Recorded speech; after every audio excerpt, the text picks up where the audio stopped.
আজকে আমাদের বাসায় পাশের বাসার ভাবি আসলো, এসে বলতেছে, ভাবি কেমন আছেন? আমি বললাম, আলহামদুলিল্লাহ ভাবি, ভালোই আছি, বসেন।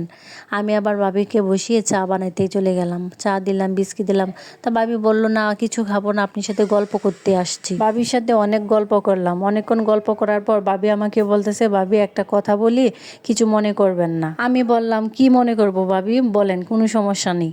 তা ভাবি বলল যে, ভাবি আমাদের বাসায় তো গ্যাস নেই, আমি যদি আজকে আপনার বাসায় রান্না করি কোনো সমস্যা হবে? তখন আমি বললাম, না ভাবি, কোনো সমস্যা হবে না, আপনি রান্না করে নিতে পারেন। তখন ভাবি কিছুক্ষণ পরে আবার আসলো, আইসা গরুর মাংস, ডাল, তারপর ভাত এগুলো রান্না করে নিয়ে আবার চলে গেল। পরদিন আবার আসলো দুপুরবেলা, আইসে বলতেছে, ভাবি কিছু যদি মনে না করেন তাহলে আমি আমার রান্নাটা করব আর কি।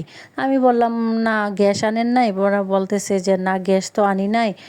আমি বললাম, আচ্ছা ঠিক আছে, রান্না করেন। উনি প্রায় 2 ঘন্টার মতো রান্না করলো, রান্না করে আবার চলে গেল। কিছুক্ষণ পর আমি আবার রান্না করে গেলাম, গিয়ে দেখি রান্নাঘরের অবস্থা তো খুব খারাপ। তারপর আমি এগুলাকে হালকা একটু গুছিয়ে রান্নাঘরটা, তারপর রান্না বসিয়ে দিলাম।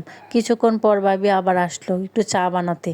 আমি আবার বললাম, ভাবি রান্নাটা হয় নাই, আপনি একটু পরে। এখন না, আমাদের বাসায় তো মেহমান আসছে, আমি একটু নাস্তা বানাবো, নুডলস রান্না করবে আর চা বানাবে। তারপর কি করব, মেহমান যখন আসবে।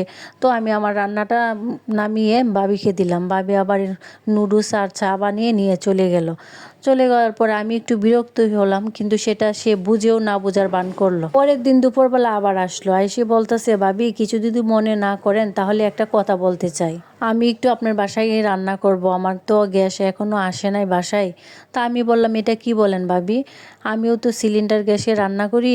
তো আপনি যদি কোনো সমস্যা হয় আনতে, বাইয়া যদি মনে না থাকে, তাহলে আমার পরিচিত একজন দোকান আছে, আপনি টাকা দিয়ে যান, আমি বিকাশে পাঠায় দিব, উনি গ্যাসটা দিয়ে যাবে বাসায়। উনি বলতেছেন, না সমস্যা নাই, আপনার ভাই আসার সময় নিয়ে আসবে। আমি বললাম, আচ্ছা ঠিক আছে, তাহলে আপনি রান্নাই করেন। তো উনি রান্না করতেছে, রান্না করার পরে অনেকক্ষণ যাবত রান্নাই করলো, কি জানি মাছ বোনা আরও কি জানি করলো। তো উনি রান্না টান্না শেষ করে উনি চলে গেল। তো আমিও রান্না টান্না করলাম, করার পরে ওনার হাজব্যান্ড আসে রাতে। তো আমি বিকালবেলা কিসের জন্য জানি ওনার বাসায় গেলাম, কিসের জন্য জানি ওনার কাছে গেলাম, আমার আসলে সেটা মনে পড়ছে না। তো ওনার বাসায় গেলাম, যা দেখি উনি রান্নাঘরে রান্না করছে না তরকারি গরম করছে। আমাকে দেখে মানে কেমন জানি হয়ে গেছে, যাওয়ার সাথে সাথে উনি চুলাটা বন্ধ করে দিছে। আমি তো দেখে আশ্চর্য হয়ে গেছি, উনি এই কাজটা কেমনে করলো।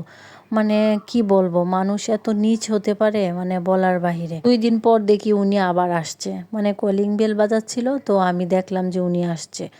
আসার পরে আমি আর দরজাই খুলি নাই। আর উনি মাঝে মাঝে আমাদের বাসায় আগে আসতো, 2টা রসুনের কোয়া, একটা পেঁয়াজ এরকম নিতে আসতো, ডিম, একটা ডিম।